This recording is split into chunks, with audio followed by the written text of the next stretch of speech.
Welcome to Recovery Unleashed, the podcast where we dive deep into transformation, healing, high performance, and recovery. I'm your host, Hannah Dalby.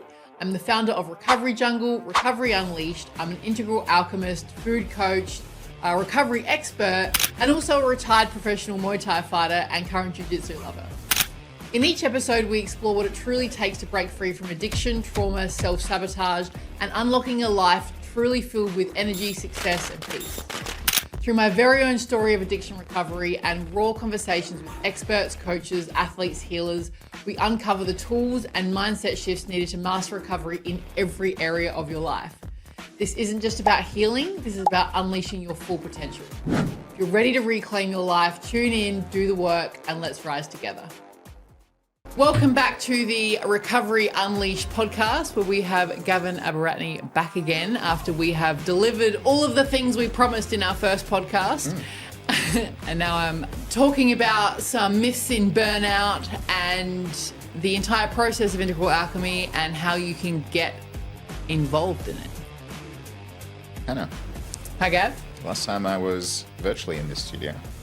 Now I'm here in real life. How's that feel? Where do you feel that in your body? Oh, yeah. Feel that in my heart and in my stomach. Oh, that's good. Yeah? What's going on there? I feel love. Oh. And I feel a little bit of like that kind of excitement when you know something big's about to happen. I like it. Yeah. I like it. So, well, let's just go into this because that's where we're at. Last time we were here, we spoke a big game. We did speak a big game. We always speak a big game, though. We all speak a big game. And talked about some things that are going to happen. And you asked me about this potential course that I was maybe thinking of making or something called Integral Alchemy. And how many months has it been now? 4 or 5 months since that? It was January, I think. So, yeah, February, March, April, 3-4 months. And that's amazing. Yeah. Do tell, what's been happening? All right. So since then, we have together decided to start teaching Integral Alchemy. It has been, well, actually the first thing that happened was I taught the entire team Integral Alchemy. So we put that together. That was the first big, gigantic game step that we took, which was really freaking hard for me to go through, having to hold the entire business and the team through all of that while doing all of the alchemy in the shop. Yep. But it has been the best decision in business I have ever made. Oh, there you go, folks. How many times have I said that? Yeah, you said a lot of times. Where I've heard it on the voice messages with the exhaust in the background. It's been nice to come here because it sends me voice messages, and it's got this. It sounds like she's driving a race car while she's sending these voice messages. I am driving a race car, and she is driving a race car up the hills of Butterham and what have you. So yeah, that's been really nice to receive and to see. So yeah, that's great. So I guess what big game are we going to talk now? Well. The other part of it is, right, like, yeah, we taught the team. Yep. We did it well. Yep. Let's teach other people. Yep, it's coming through. It's coming through. Some of your cool American friends have joined. Some of my cool American friends have joined. Yeah.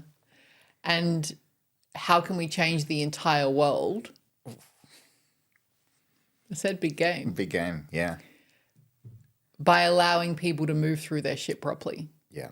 And to remove resistance properly and to expand their capacity properly. Yeah. Yep. Well, yeah, I mean, so you've tried this out now with some people who aren't in the traditional personal development space or even the, alchemy space or whatever you want to call it. And, this thing is designed to be secular. It's designed to be like powerful, but also palatable, right? Because it's like a lot of these things can get dismissed as woo-woo or fluffy or, whatever. And I think a lot of the really amazing practices in the, coaching and even spirituality worlds maybe don't get the recognition they need because of how they're marketed and how they're positioned, how they're languaged. So being a marketing consultant by trade, among other things, alchemy is designed to be quite secular. And that's really nice feedback we got even from one of your staff members, Tara, who's a yoga teacher, saying, yeah, I've been doing all this kind of stuff in some capacity for decades, but having secular language to talk about is really important. And so we were just talking about something really cool then, that you managed to do some of these sessions for people in sort of more traditional academia and universities, and like what's been your experience and their experience taking this kind of work into those areas? Well, I guess the first thing is being able to keep it secular. Having done similar type playing in the world before, but in really spiritual spaces when it's all like, chakras and God and, and it's like some people, it's just not going to land for them. So they push away what could be really good. And inside of this, it's like getting people that are extremely burnt out, that believe certain things of how they have to operate. Like and I suppose in that world, it is like, I must work extremely hard and do everything in like endlessly to the maximum of my ability to be able to perform at this high level. And this is how it works. And they believe in the science of structure and all of those things. And very, very quickly, inside of 20 minutes, getting people to drop deeply into their body, go into completely meditative state and start realizing stories and patterns and feelings within their body that are completely holding them back and making gigantic shifts within an hour is proof that it's not all just spiritual woo-woo. Yep. Yeah. Yep. And where are those people sitting on spiral dynamics, Hannah? No exams in the podcast, Gav. Fair enough. Go on. Take your best step. They're blue people. Yeah, cool. Yeah. It was really, really interesting today. The one I did today, who I expected to be so incredibly blue, was so mad at blue. So he is like all about structure and rules and the systems, and you have to follow all of the things. And, having had a long history with this person, have experienced the other side of having those rules imposed. And his thing was like, I don't want to have all of this 5-year plan in front of me because I'm an entrepreneur and it should be flow and magic and like I want to. And I was like, this is interesting. That is interesting. Sounds awfully familiar, doesn't it? And I was like, oh shit. But it's like, but the way that they're expected to operate in that world is in structure and order. And so how has it ever been allowed to be said out loud that actually this is doing my freaking head in? I don't want to live in this structure in a 5-year plan because in 6 months' time, you're going to change it on me, you're going to change it on me, and I'm going to have better ideas and it's all going to flow and be magical. So I guess it's almost like having to bring on the higher levels online and allow them to be conscious. Yeah. So that they can be integrated. Yep. And yeah, I mean, who knows what we'll end up doing with this podcast where we'll get a little too technical for people. But I mean, in the Integral Alchemy model, the new one, we've got blue and yellow right in the center. Yeah. Because it really is that dance between, chaos and order. Yeah. Order and chaos, and doing that dance between them to bring them back into structure. So that's really interesting. You bring that up as a shadow there. Well, even inside of that, the chaos was also in shadow. So there was like parts of blue in shadow and parts of chaos in shadow because chaos needs weren't being met. So that tension between, well, I really want lots of chaos and no one's letting me have it, so I'm just going to like manifest it accidentally and I'm going to create all this chaos in these parts of my businesses, which could be making me heaps of money and ruining that and trying to like stay in line in this stupid thing that is making me mediocre money. Yeah. When if they were both brought into consciousness, it could be quite magical in both places. Yep. Bit of existential kink there. Bit of existential kink.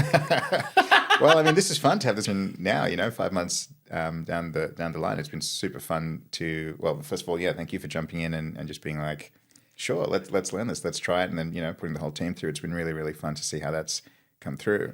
And yeah, I mean, where can we go from here? Like, where do you think, let's do a prediction. 6 months from today, where do you think we're going? I think there's going to be a whole bunch of live events for people to come and learn this stuff in a big group, because how can we possibly scale this? Doing it, me and you, it needs to. I believe it needs to go into leadership development massively, because there's something inside of it, but and that's a thing, and we definitely work with people inside of those things. When we work with inside of the jungle with people on weight loss and grief from being widowed and all sorts of real life things like that. But when you turn this into leadership development and allow leaders to integrate all of those parts of themselves and operate from a place where they're not in shadow control and shadow judgment, and start being a little bit more open-hearted with the people around them and taking care of the needs of the people around themselves, leadership becomes, being led by someone becomes joyful. And that's, been your transition really of these last 5 months in particular, would you say, or even before that? Before that, like we watched it happen, as we spoke about in the last one. We watched it happen as we started doing the work together. Yeah. There was all the drama triangle stuff, you know, undoing myself from that. And since the last time we spoke, watching drama triangles come into my life or being tempted to come into my life, people coming in and going like, I'm going to get you. And it's like, oh, there's a hook. Like, I'm going to stay this. How much stress I don't have anymore because of that. How much calmer everything is because of that. How much I can guide my team from not getting inside of it. They're like, oh, this is happening. All right, you're just about to get pulled into a drama triangle. This is how you're not going to get in there. And everyone's just like got way more energy, way calmer, way more trusting of themselves. It's beautiful. It's beautiful to have witnessed. And look, for what it's worth, I think that is the future of leadership development. You know, 2022 or so, I started to see this trend happening where yes, high performance is absolutely still a part of it and people can control themselves to that extent as well. But this ability to dance with chaos, to dance with volatility, uncertainty, complexity, and ambiguity is what we teach in Integral Alchemy, is going to be the skill for leaders in this next era, because it's, for better or worse, there's just a lot of stuff going on and you just got to kind of be that kind of person who can dance with the chaos. That's the trend I'm seeing across the board. Yeah, I'm excited to put that out. How can we do that right now? Well, that's a good question. That's a good question. You know, I guess I feel the edge is where science meets spirituality. And, you know, I think a lot of the time people think of these two things as like different worlds, but at the limit, I think they both actually become each other. I don't think there is any contradiction between science and spirituality when you actually push it to the limit.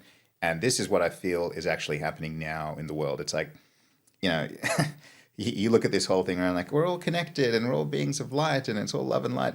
And on one hand, that sounds really fluffy. And yet, on the other hand, it's like this country is connected by a fiber optic network where we're all communicating via beams of light and we're actually literally all connected. So in some ways, like that quite metaphysical element is actually sort of making itself manifest in the material world anyway. You know what I mean? It's like, you know, I was just at your place and connected to the internet using Starlink. And it's like, wow, there's literal satellites from space connecting us all via like, you know, invisible waves throughout the ether.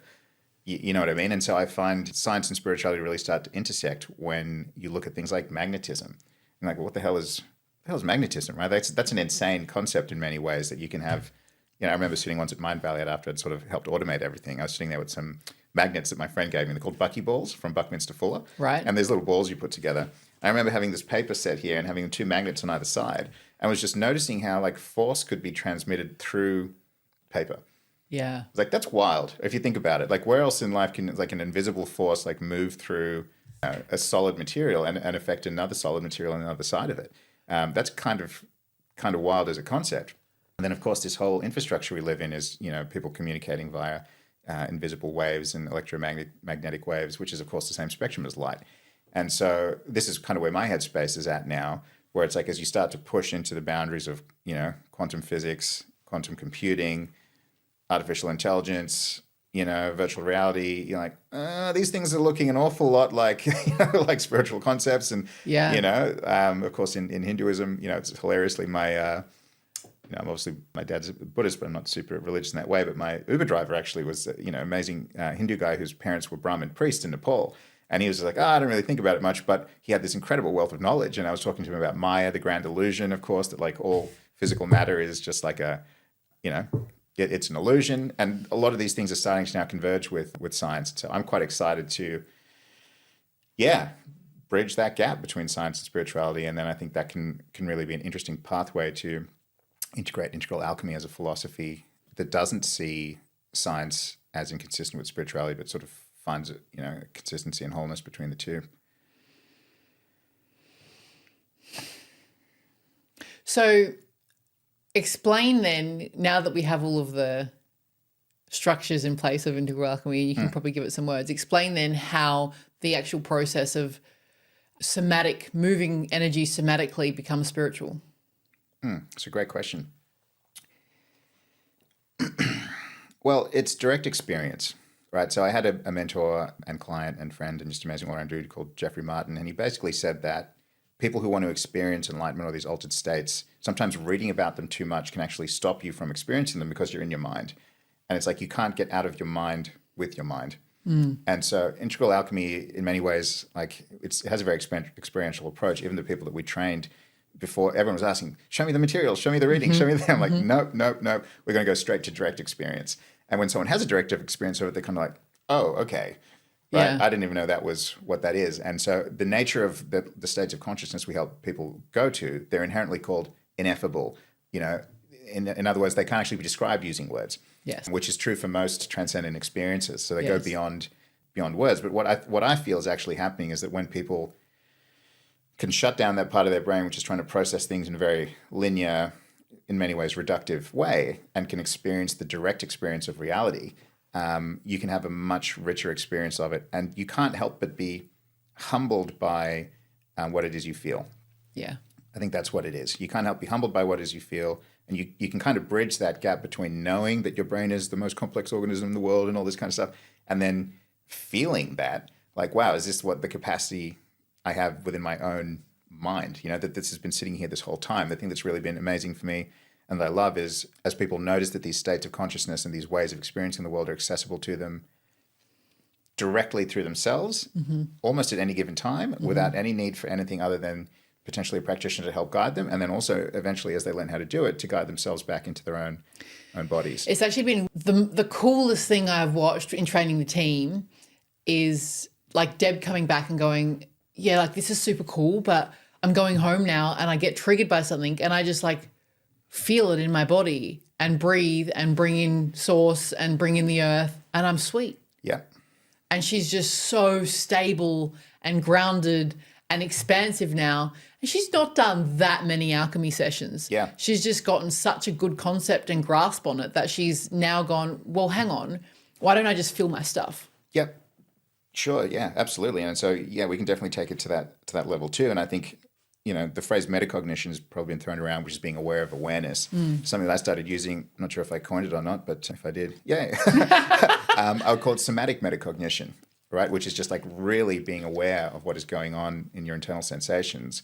Often because it's like, you know, we feel as though when we get triggered, it happens instantly. It doesn't happen instantly, right? It's like there's a buildup where that kettle's essentially boiling before it starts to pop. Yeah. And as you sort of attune back into the body, tuning into those sensations, you can really notice them happening before they actually happen. Yeah. I've noticed this in you now. It's amazing. I can see when we start talking about something triggery, I see you just like taking deep breaths, like probably like 5 to 10 minutes before this is about to get like too intense. And so you're just staying really regulated, which is such a cool thing to witness, you know? I mean, I even witness it now, like when me and Deegan go through like hard stuff and it's been hard for a couple of days. Yeah. And like almost nothing. And I'll be like, adrenaline's running, this is now happening. And I'm like, okay, cool. Like we need to not do any hard conversations right now because I'm severely dysregulated. Yeah. And so even though we're moving through extremely hard things, it's like at this level, like we're moving like this because we're both like, okay, now this is happening and now this is happening and now this is happening. Yeah. And so it just like prevents volatility. Yeah.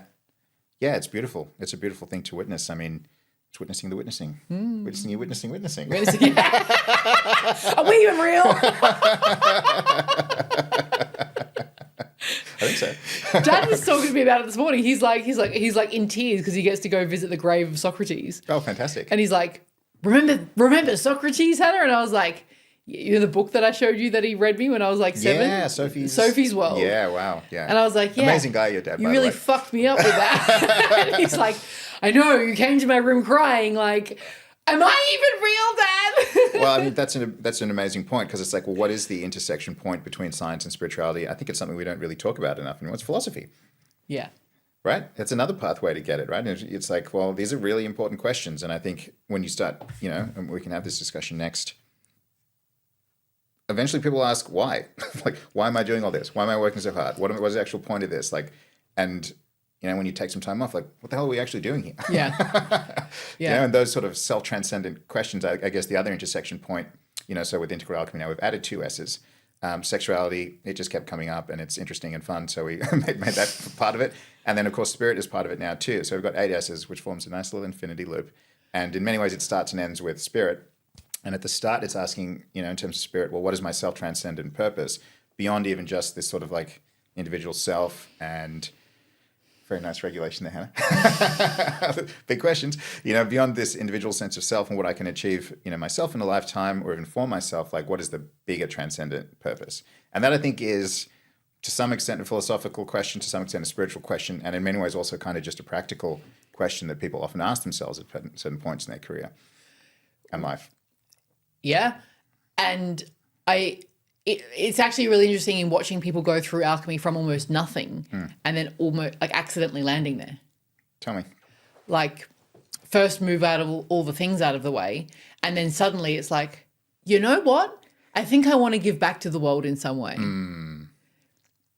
It's just like an automatic thing that happens when you deal with your shit and you become really aware of what's happening in your body, because that's probably true for every living being that they like. We want to give. We want to help. It's a part of who we are to give back. Like there's more joy in that, but it's also suppressed because we can't even give to ourselves first. And the moment you get all of your needs met, it's like, oh, now how can I give this to everyone else? Yeah. Yeah, I mean, I think you're spot on. I think that's both a true and beautiful way of seeing the world and a really nice reason for doing this work. And so the second S after spirit at the start is stage. And that's kind of what that's around, right? It's around stages of development. And when people have a gap in a stage where they don't necessarily get that need met, it can hijack the rest of it so they can never go beyond self-actualization into self-transcendence. I'm not sure if we talked about this in the last podcast, but, you know, Maslow, who everyone sort of bases their life goals off, had self-actualization at the top of the pyramid until he had a heart attack. I think it was a heart attack, and almost died, and then started asking those sorts of questions, right? And then just before he died, it never really got made too public, but he added self-transcendence to the top of the pyramid. So actually, the highest level is not self-actualization where you're trying to achieve as much as you can. It's actually sort of to transcend the self.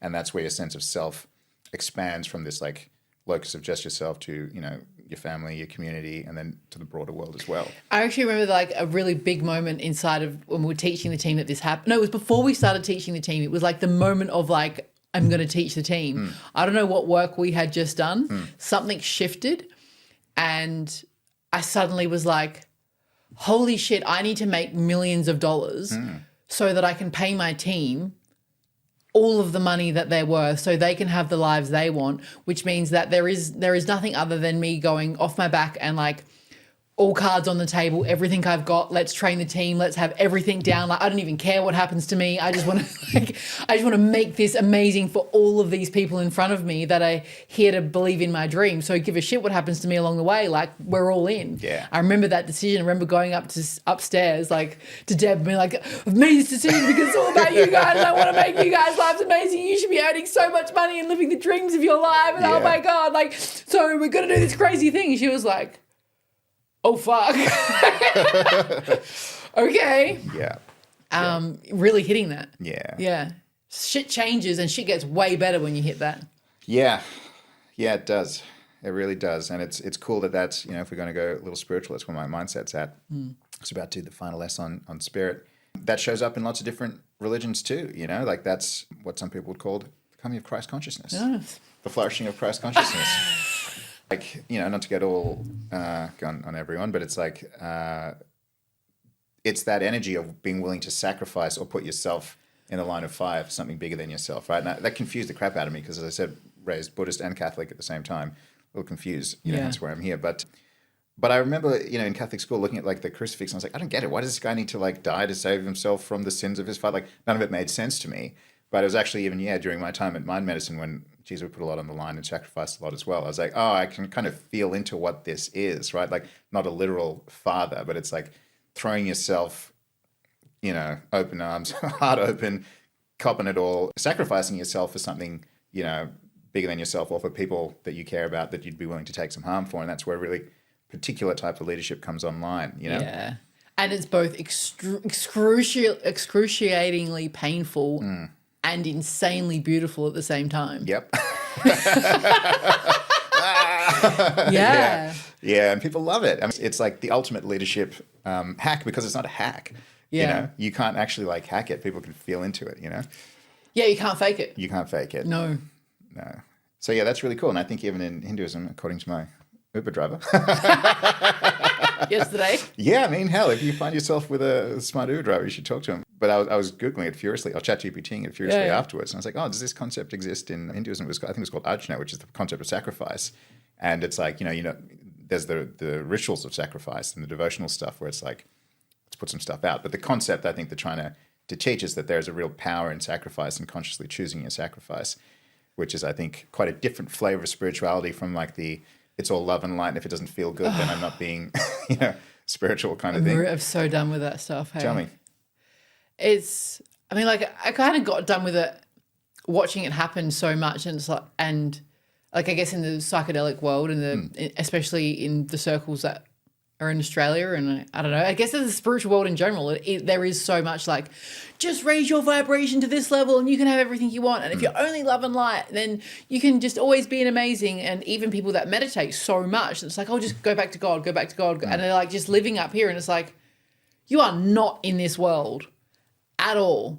Like, did you not come here to have a human experience and to feel all of the depths of all of the emotions and have all of the fun and all of the joy and all of the play and get ripped to shreds and get put back together again and like do something?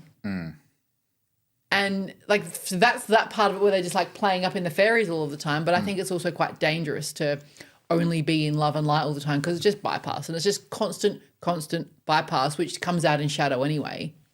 Yeah. Yeah, and potentially illness. A lot of time illness, unfortunately. Yeah. That's where I think, you can, I mean, I liken it to like taking painkillers, right? It's like you can have a serious problem with your head in terms of like chronic headaches and what have you, and just be taking painkillers. And you probably feel fine until, that chronic headache might have actually been indicative of something that needed to be dealt with and confronted in a different way. And so, I've had an interesting relationship with bypass, because I sort of thought about, like, in many ways I've been guilty of perpetuating bypass through proxy, in my various roles throughout the years, sort of, ignorant to really understanding the full spectrum of what that is. I knew that there was a problem, but I didn't really know what the solution was, because it sounds good in theory. Like, yeah, of course people want to be in states of love and joy and, compassion and enlightenment. And it's like, you don't really want to be in guilt and attachment and desire. But it was only through sort of remembering my own initial training, funnily enough, because I dropped out of law school, but I did a double degree in arts and law. And in arts, I majored in behavioral studies, which is all Jungian stuff. It was only the reintegration of that disowned part of me where I was like, oh, actually, this is why this isn't sitting well with me, because in the Jungian philosophy, it's about wholeness, right? It's about acknowledging that actually guilt is a pretty useful emotion. You know what I mean? Like, terrible guilt to the point where you're like, in its constant state of guilt is pretty bad. But like, if you get rid of guilt, technically someone who doesn't have any guilt is called a psychopath. Yeah. So it's like, well, I think we need a healthy level of guilt. I think we need to feel these things and be able to have the discernment to know what is our negative conditioning, and to really find some, I'm not even going to use the word balance, but find some sort of truth and be able to witness what is conditioning and what is sort of more an actual essence, Yeah. I mean, I watch it happen. It happens in almost everything, right? Like if you're trying to build muscle and look amazing and you don't build foundational joint strength and do like it's foundations work. Foundations, yeah. And like go to the painful, boring stuff to be able to then rise back up well. Yeah. Or you try and do it but doing it off like real shit diet. Yeah. And then like you're like always, you've got an opposing force there all of the time. Yeah.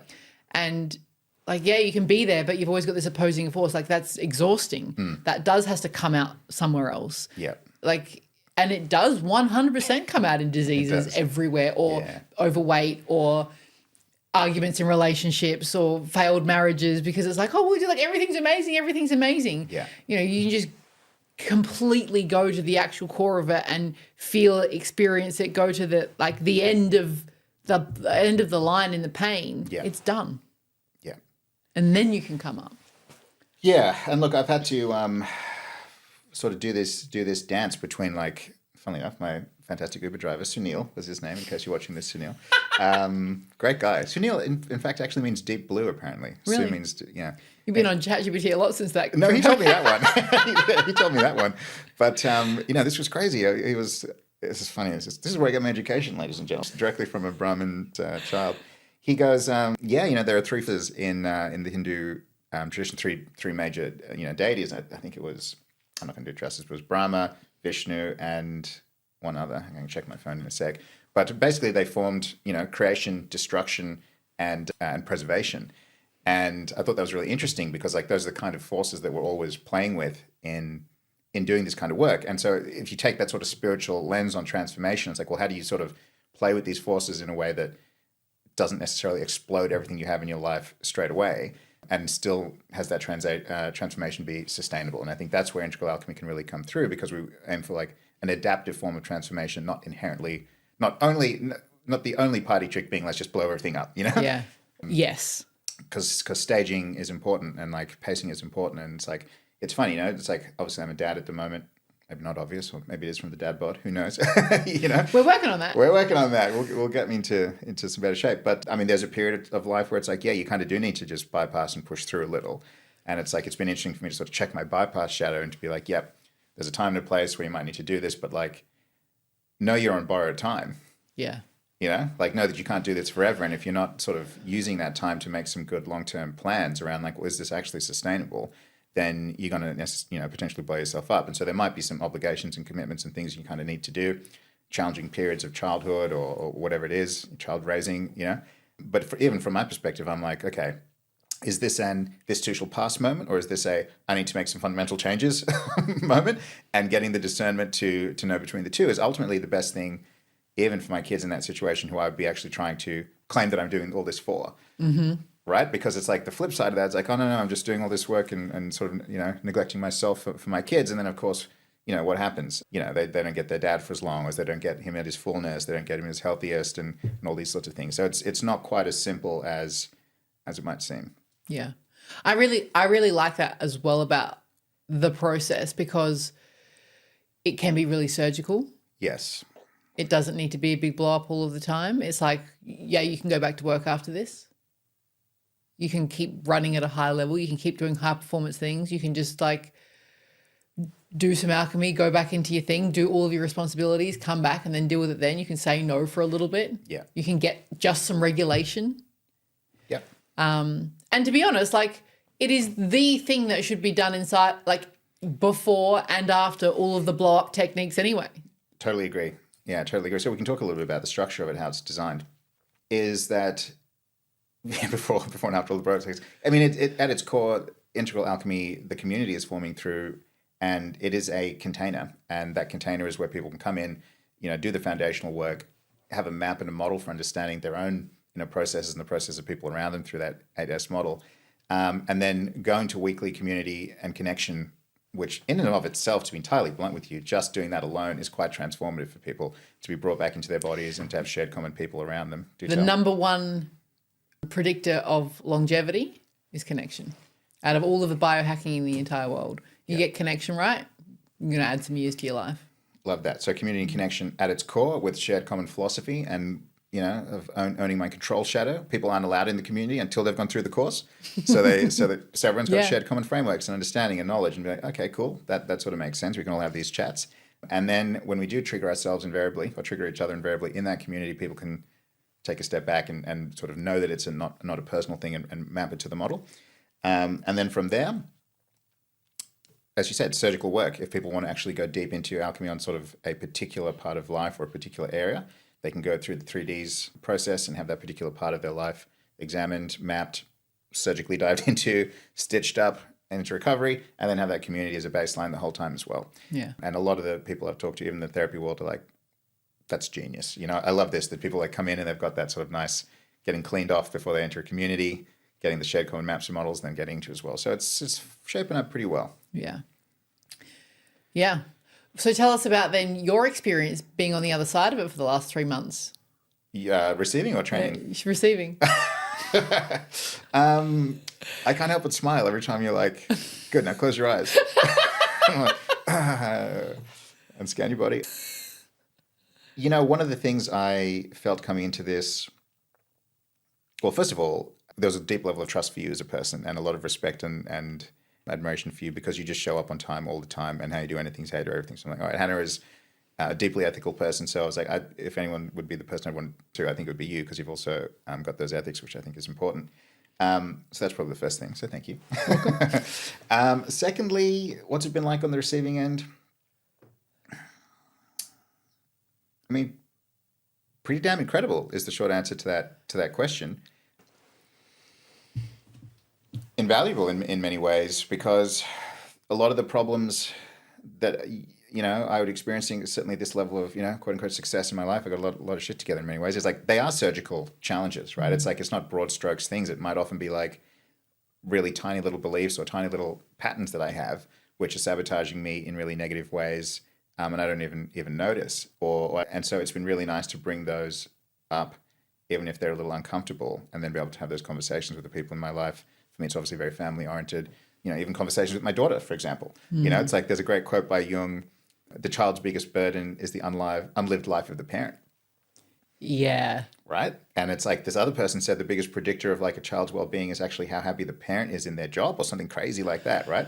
Oh, yeah. So, well, yeah, right? And so it's like, on one hand, you're like, oh, I'm sacrificing for my kid. But it's like, well, kind of not really. So it's a little bit of a dance. But so in terms of what it's been like for me to check some of those things, it's made me, definitely a better husband, better father. As I came on this trip, Molly's like, why are you going? Why are you going to work? And I was like, because I like my work and I really want to go in my job. And she's like, oh, okay. Yeah. Wow. Yeah. Right? I'm not telling her a story like, oh, I have to and work sucks. And I was like, no, I really want to. And Dad really likes doing things for himself as well. And she's just like, okay, I'll miss you. I was like, I'll miss you. That's good, because otherwise, what are you putting in your child's mind, anyway, long story short. So these are the kind of situations where it's like, well, that could have gone in very different directions if I was just regulated and I was just like, because I have to provide for you and that's why I have to do all these things. And like, well, what's she going to internalize then? My fault, Dad's gone. Yeah, and then and it hit me on the head like weeks ago, before I'd sort of had even realized. She goes, "I don't want too much money. I don't want too much money because then you'll have to go away." And I was like, "Oh fuck!" Oh shit! Gotta nip that one in the bud, Yeah. I'm just like, no, I'm not just working for money. In fact, I barely even really think about it. I'm just working because I really like it. And she's like, oh, okay, cool. So it's like we talk about money even being one of the stickiest things to rewire in people because it's so loaded around all of these things, right? You spend 40 hours, people spend a lot of their time working. So, it's things like that, right? It's like, it's not some major thing where Gav needs some huge blow up, but it's just like the subtle elements of self-awareness and metacognition and whatever you want to call it, has been super, super, super useful. And then for me also, obviously got a lot of chops in certain areas of life, health coaching, food coaching, not one of them. I was historically from the Warren Buffett School of Health, which is like, McDonald's in denial. And how's that changed? Well, I think from a health coaching perspective, it can actually be really fun and really nourishing to really eat well. Mm-hmm. You cooked me a steak last night, which was restaurant quality. Truly, I've been to some of the top steak. I have been to the top steak places in Australia, and this was really right up there. It's been a really interesting experience for me to have the ineffable experience, I suppose. I'm putting it to words now. How do I explain it? There's been a lot, right? There's been a lot. I don't know if we want to talk about that today, otherwise it was formulated my thinking a bit better. But it's been life-changing, right? So as I start to then sort of put some of my own self-needs and being able to be in touch with my own somatic and bodily needs and be attuned to that, I'm sort of more able to notice what feels good inside me, what doesn't feel good inside me, what might be, trying to meet another need, if I'm bored or lonely and just want some sugar or something like that versus actually needing nourishment. And yeah, the impact on my family's been huge. Even Steph was just like, yeah, I've lost like 10 kilos just from you changing your diet and eating mostly meat now and not sort of indulging in that. So you can, so how do you put a price on that, right? How do you value that? It's ineffable, but it's because been really it becomes nice. The rest of your life now. Yeah. Yeah. And I actually think that it should be done side by side because you want to be regulated on 100 grams of sugar. Nope. Yeah. Well, yeah. Or come down of. And so this is where I think this is why I'm excited to do this work with you and excited for the nature of how this is progressing, because it's like Integral Alchemy is a really good map and model that can also be integrated within other people with their incredible zones of genius. It's like it's very likely that you've forgotten more about health and nutrition than I'll ever know. You know what I mean? And so to have this model used in that way for helping people transform their weight is just not even just weight, but also like general levels of performance is really exciting. I think the weight actually becomes a side benefit of it, like unless it's a serious thing, like there's visceral fat that needs to be dealt with because otherwise you might die early. Yes. The weight is always a side benefit. What happens first is energy comes back online. Yeah. Fatigue goes away. Clarity is there. Energy is like through the roof. Suddenly you can like make clearer decisions. You are regulated. Like there is nothing more dysregulating than the up and down of insulin and glucose crashes and rises. Yep. Nothing more dysregulating. Yeah. And we even did last week, I was like in a pretty dysregulated state on a Sunday. We'd gone through some shit and I was like, I'm just not going to eat until this is sorted out just to keep myself inside of the feeling until I was actually regulated again. Otherwise, I'm not even going to digest the food anyway. You can't digest food properly if your nervous system's like gone off the Richter scale and you got adrenaline running everywhere. It just doesn't happen. So what's the point other than to escape from what I'm feeling? Punchy. Yeah. I would drop the mic if it wasn't attached to a stand. But all right, so let's take it to that place then. Escape what I'm feeling. How much of what we're doing is designed to escape what people are feeling? Why is that a bad thing? I think that it is most of what we do until it becomes out of shadow. So I look at people that are like, well, I'm super successful because I've worked extremely hard and I haven't slept very much and I've really pushed my way here. Sure. At the expense of what? At the expense of your family, your relationships, your health, your sanity, your mental health, your job, like, and I feel like that process is done to escape feeling the things. And there's probably stories that are sitting inside of that system of you're only worthy if, or whatever that might be. And so that is the driver of it. And all it would have taken is a simple, not easy, but simple, Truth. Yeah. deep dive into, well, I actually have always felt that I'm not a worthy human being unless I do this, and otherwise I will fail. And if I fail, then no one will love me, and that might mean death.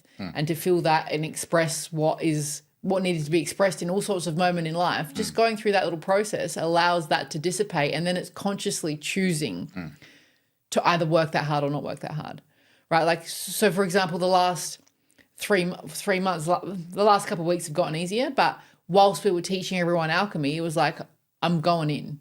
I'm consciously going to go in. This is going to hurt like all buggery. And I didn't actually know how much it was going to hurt, but it hurt like all buggery.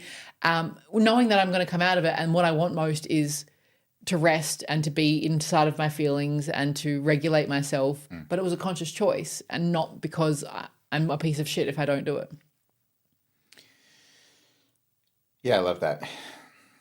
I love that rather than sort of throwing the baby out with the bathwater and being like, oh, you can never, because there is a lot of truth in that, right? It's like, I know that feeling when you said the person was just like, yeah, I work, and then when I think it's done, I do even more. And then when I think it's done, I do even more. It's like, I know what that feels like to push that level. And I know that does create excellence. Yes. Like no one's lying about that. No one's disputing that. But like you're saying, if that's the only way you know how to do things, like you can't be on that level all the time without the recovery to deal with it. And you don't want to throw that away totally, but you want to have the ability to access it. So it's cool that you've really kept that online and could throw down into this place now. Yeah. Because you really did push it. I mean, you punched it. I know. I was like, are you okay? You're like, I'm okay. Just. How many alchemies are you doing a week? Yeah. I don't know, man. But I fucking love it. Yeah, well, I mean, which is kind of cool. I mean, there was at the early stage, it was just like, oh, I'm carrying a lot of people's trauma. Can you help me get rid of that? I'm like, all right, I'll take it off you. Yeah. I remember that. You like literally took it. I was like, oh, fuck, I've got a headache now. Yeah, well, what can you do? So, I mean, I had this conversation the other day of like, I still had some panic sitting there. And I was like, if I remove this panic, what will be my driver for getting things done? Great question. Yeah. And can I trust that in removing the panic, I care enough about what I'm doing to continue to do it? Fuck yes. Right? So beautifully articulated. Yeah, absolutely. Yeah. And I did. I moved the panic out of the way, and I'm like, I wouldn't change a single thing I'm doing. There is no way. You can give me $20 million and I'm doing the same things every day. Yeah. Just maybe with a few more VAs. Gold teeth, more rings, but like same thing, more bling, right? Yeah. Yeah, same because I actually love what I'm doing, and so some parts of operation might be a trauma and getting some kind of shadow thing sorted out. Yeah. And so much of it is getting weird kinks met. Yeah. Yeah, well, I mean, this is the God honest truth. Like some people enjoy pain or the experience of pushing themselves. I certainly do, certainly at times, right? It's like, it's always been this way, So I totally feel that. And it could be a good, well, I mean, that was the question you just asked. Like, if I lost this edge or I lost this sort of panic, would I still be able to drive? Yeah, in my experience, and certainly what Jeffrey Martin told me coming out of Silicon Valley, was the number one reason why people avoided doing like this kind of work that they knew would like sort out their inner stuff, because they were concerned that they'd lose their edge. And I mean, I guess the short answer to that question is, not only does your motivation remain, it becomes significantly more sustainable and in many ways more expansive as well. Yeah. And you don't necessarily lose that edge. As Hannah said, you can sort of bring it back online. But maybe this is a good time to sort of jump into some of the myths that you found talking to a bunch of high performers and even experiencing in yourself, and sort of debunking some of those. How's that sound? Sounds good. Sounds good. So, myth number one, and these are all nuanced, right? There's all some partial truths in these things, so feel free to explore it. Myth number one we have is that success requires sacrifice. Dígame. Spanish for tell me. It doesn't require sacrifice. It's something, I mean, this is an interesting thing because we've just spoken about how it was actually a really amazing thing to sacrifice it all and throw it all on the table. Inside of that, though, I also did my recovery, and I also maintained my relationship and did deep work on my relationship and ate food really well and made sure I went to bed at the right time every night. And so there was no part of my health that got sacrificed. There was no part of my relationship that got sacrificed. There was no part of my connection that got sacrificed. That's awesome. So what did you sacrifice then? A little bit of energy. You know, what I sacrificed was the perceived safety that I thought that I had that wasn't real. So you sacrificed the illusion. Yeah. Sacrificed the bullshit. Yeah. There you go. And I watch this all of the time, people thinking, if I want to be this successful, I just can't get to the gym. It's impossible for me to eat well because I don't have time. It's impossible for me to have whatever I want to really have sorted out because of all of this stuff that I've got to do. Athletes, right? If I'm going to be an athlete, it's all I'm going to do. I have to sacrifice my entire life. I did it. Sacrificed all of my relationships, absolutely everything. It was only dieting, running, and kicking people in the face. That's all I did. And everything else was a sacrifice. And it just doesn't need to be that way. Inside of doing all the other things well, you end up with more success. So the partial truth is maybe what? That doesn't necessarily require sacrifice. And if you do sacrifice something, it might just be your limiting beliefs around sacrifice. Yeah. Yeah. Well, so what's interesting also is that this program is designed to get people to a stage of development where things stop being binary and contradictions start to reconcile. Yes. And multiple things can be true at the same time. And so you certainly do move into nuance. And so you move out of what we call a partial paradigm into a more whole paradigm. I tell you what, you do have to sacrifice KFC, Fair. you know, Yeah. binge drinking. Yes. So the potentially is sacrifice inside of it. Yeah. It's not the things you think, though. Beautiful. Love that. All right. Myth number 2. If I slow down, I'll fall behind. Slow is smooth and smooth is fast. And you will go faster if you slow down. Yeah. The decisions that you make from a place of slowness and clarity are 10 times better than the decisions you make in panic and manicness. The ability to see opportunities, to witness opportunities, to have conversations that get to the end, that take you to some place, happen in a place of slowness, happen in a place of clarity, happen in a place of well-rested state of mind. I always do better at life if I spend half my day on the couch. Always. And it's not because I'm resting my body. It's because my mind has space to unpack ideas and problems without trying to force it done. Yeah, very true. And very true. And I guess for the type of clients you'll often work with who are, first generation from scratch entrepreneurs, much like yourself, right, who really did have to punch it in that first stage, the zero edge, as Peter Thiel would call it. But now at a place where obviously there's only so much one person can do. They're leading a team, they're managing, they're potentially raising cash or expanding the business. Like, tell me about that sort of experience for you from going as like sort of a solo operator to someone now who leads a team, and why slowing down in that context is so much more important. Because you just can't see things from a place of panic and too fast and too much and manic energy. You can't see things. You can't sit down and complete a task. if I really want to change something inside of the business, I need a day to go further in and further in and further in and further in. And if I get stuck, I need to go and spend 10 minutes outside and then go, okay, now this is the thing. I need space for things to arise. Like if you're like in the middle of being inside of the business, doing all of the work and trying to manage the team and trying to do the marketing and trying to do and do all of those things and paint your house and do your gardening and get your house clean and and then something comes up, you can't get that solved. So you just get like all of these problems bank up. Then you feel shit about yourself because you've got all these problems banked up that you can't solve and you're not doing very well. Then you get behind on your work. Now you're feeling guilty. Right? Like, this ain't a recipe for anything good. Might be a KFC recipe in there somewhere. Secret recipe.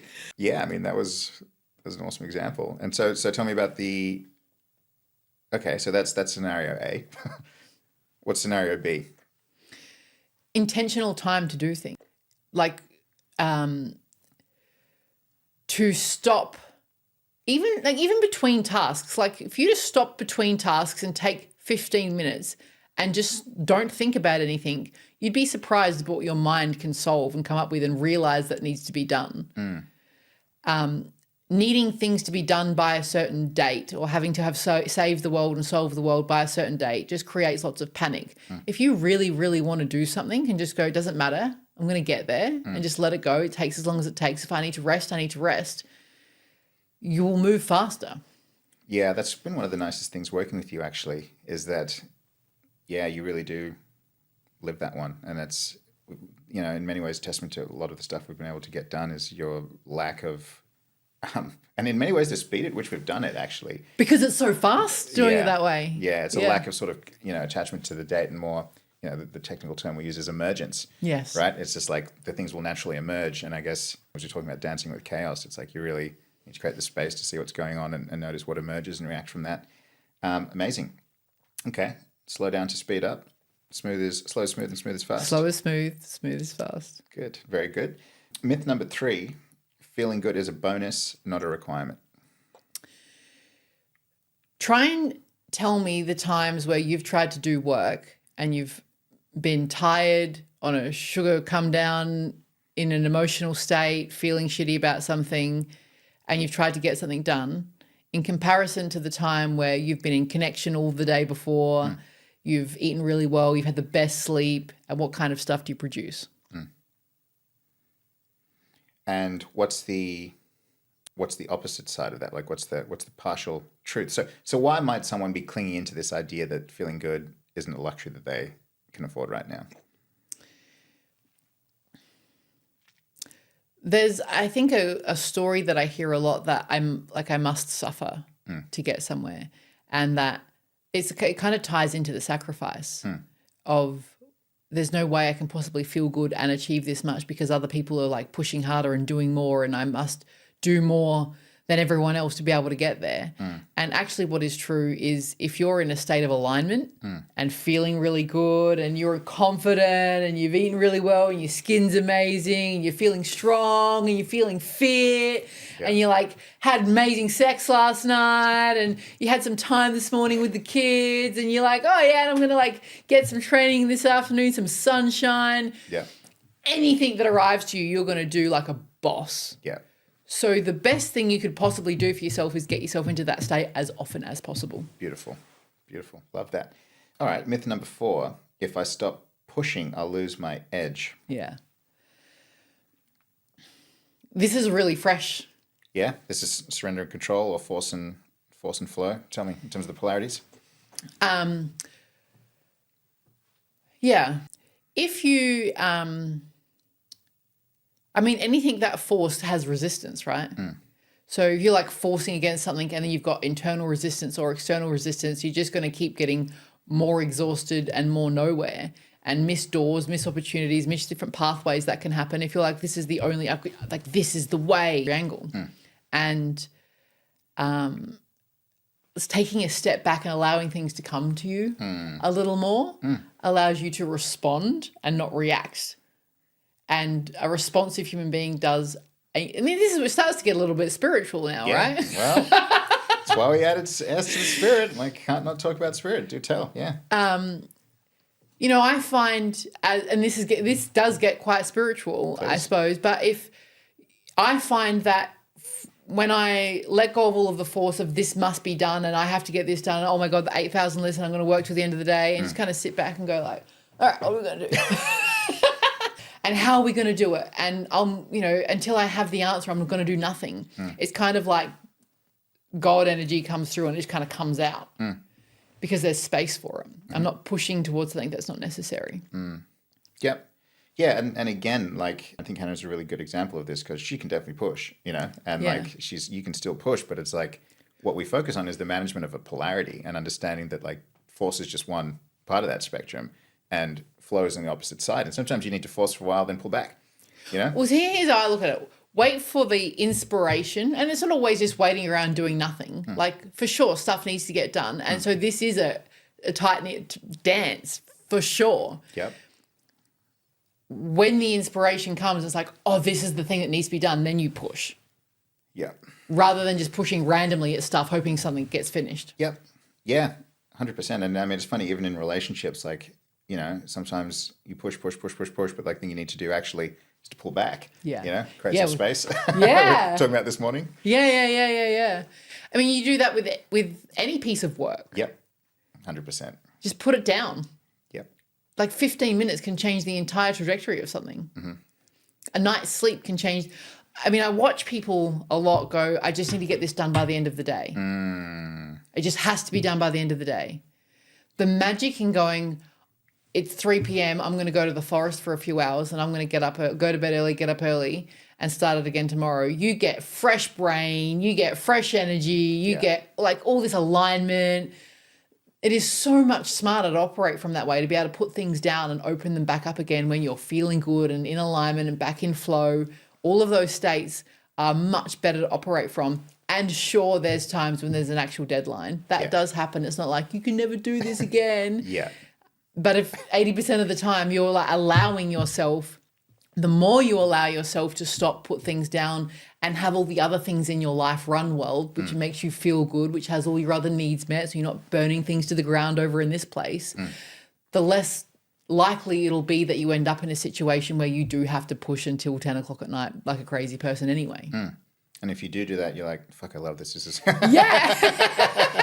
You're all about it, and no one's really surprised because you told your daughter, why are you doing this, Daddy? Like, because I'm into it, Yeah. Yeah. I mean, how many times have I taken a couple of days off work and then I'm like, can't wait to get back can't wait to get back in there. It's going to be so good. Exactly. Yeah. I love that. And look, I mean, Hannah's really doing an amazing job of describing experientially and viscerally what, in very sort of, maybe even obscure language might be called, like it's a transition into systems thinking, right? Where you stop looking at your life as just one thing, but you look at it as a system because we are a system, right? Like this is absolutely a biological system sitting in another ecological system, sitting in a corporation, which is a system, running a business, which is, even if you're running your own business, it's a system. So you just are getting to a more accurate view of reality as you stop looking at just a single variable and start, actually looking at the whole system and how that can synergize. So really, really cool, Hannah. Last one. This is a really good one. Good one to end it on. And I think it might be spiritual as well because, I mean, there's some false selfness in this, I suppose, not to spoiler alert it, but myth number 5, this is just who I am.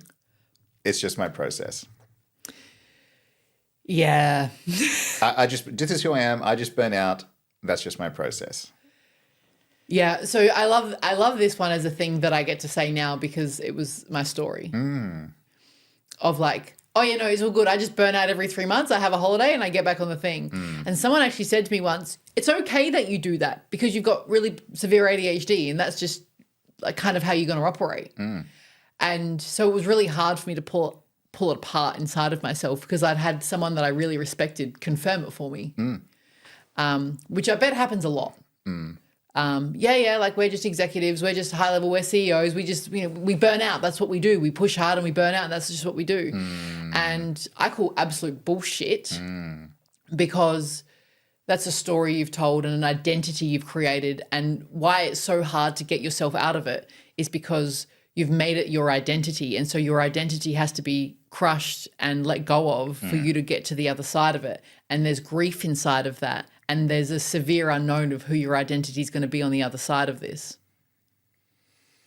And look, I mean, for what it's worth, we just last week we talked about canaries in the coal mine, which is like things that you either feel in yourself or hear in other people that are like, well, this is a bit of a red flag, I suppose.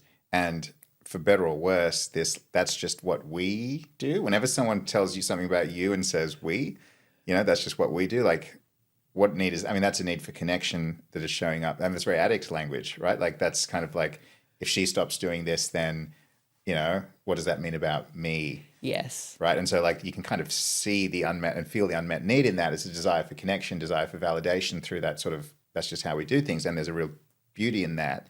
And also there can be really negative patterns in that as well, just as you said. And so it's hard hitting when you say there's a grief in letting go of that identity, because you're not just letting go of the behaviors. There's a saying actually in marketing, it's like you don't change people's beliefs, you change their tribes.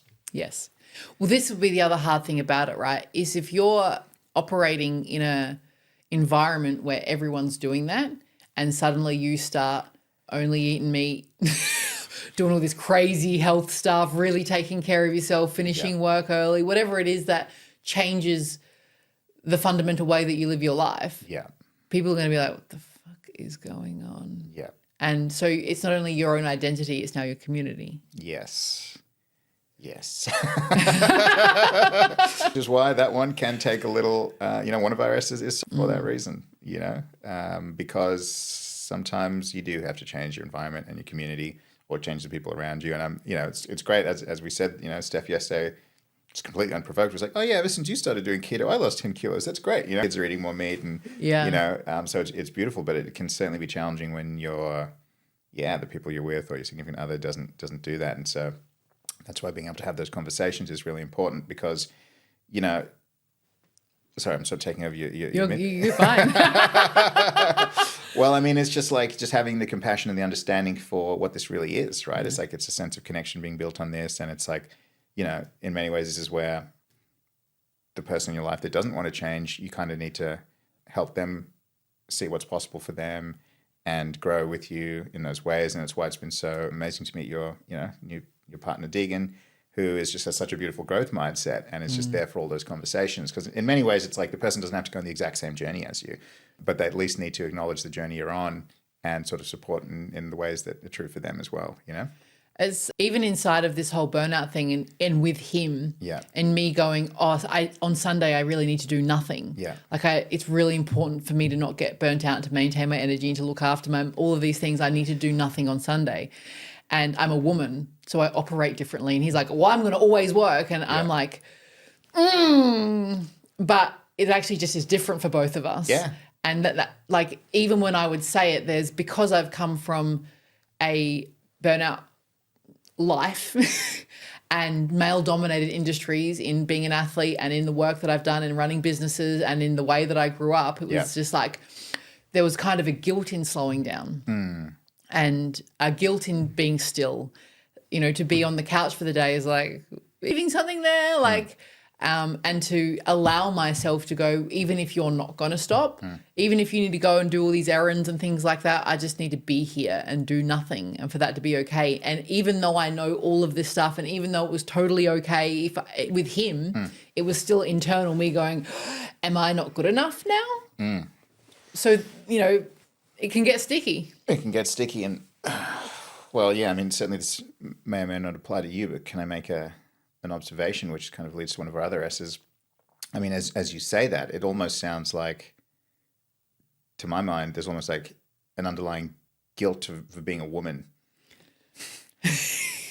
Right? Yeah. And it's like in a quote unquote productive, is my very essence. And you know me, I'm not like Captain Gender Feminism of the Feminism Police. I'm I obviously believe in a lot of these things, but don't really get caught into a lot of those waves. But it's like, just even in hearing you describe that and almost the vulnerability it takes for you just to be like, yeah, I'm actually a woman. I just have these particular needs right now. It's like pretty sobering to actually listen to, Yeah. It's actually come up twice this week with women that I've done alchemy with. One had entered the workforce in the 90s and had severe guilt around taking care of herself and not pushing hard and showing up in the most extreme way possible because that was what was required to prove herself as a woman in the workforce in that time.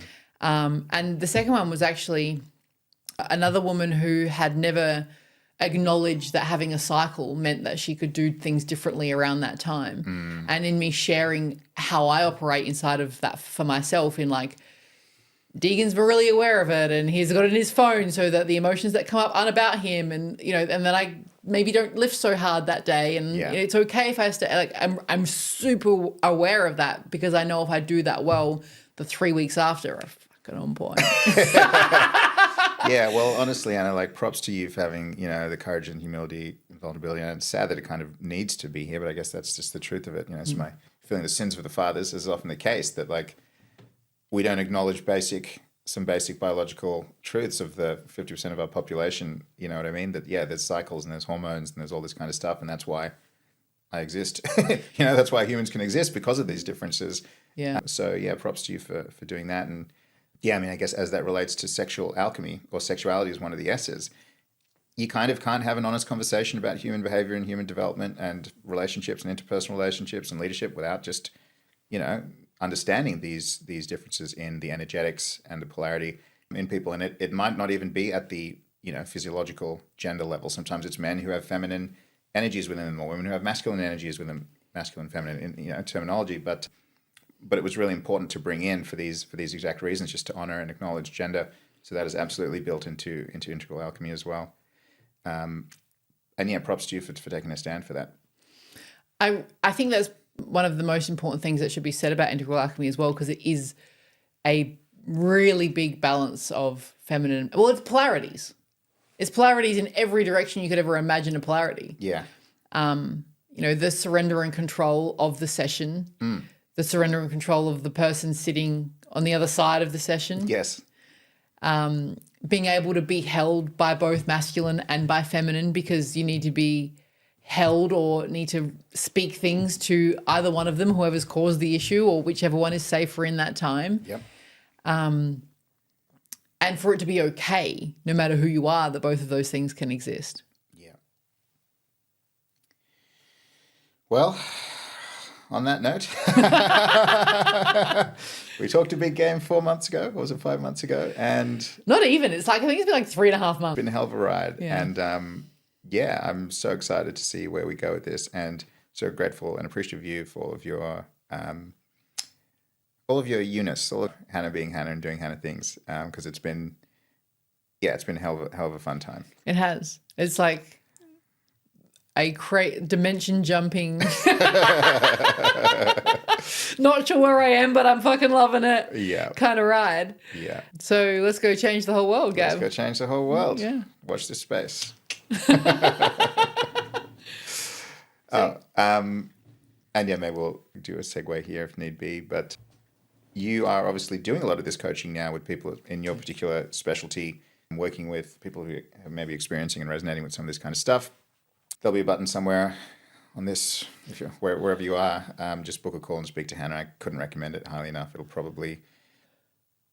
be one of the best things you do for yourself, guaranteed. And if this conversation hasn't made it that clear, then I'm not sure what will. But I think you do yourself, your family, your country, your community, and the world a favor. And the world. Which one? Which world? This world a favor, and book a call with her. I think it'll change your life in ways that will be invaluable. Thanks, Gav. Speaking from the heart. Where do you feel that in your body? Well, I just told you. All right. Peace out.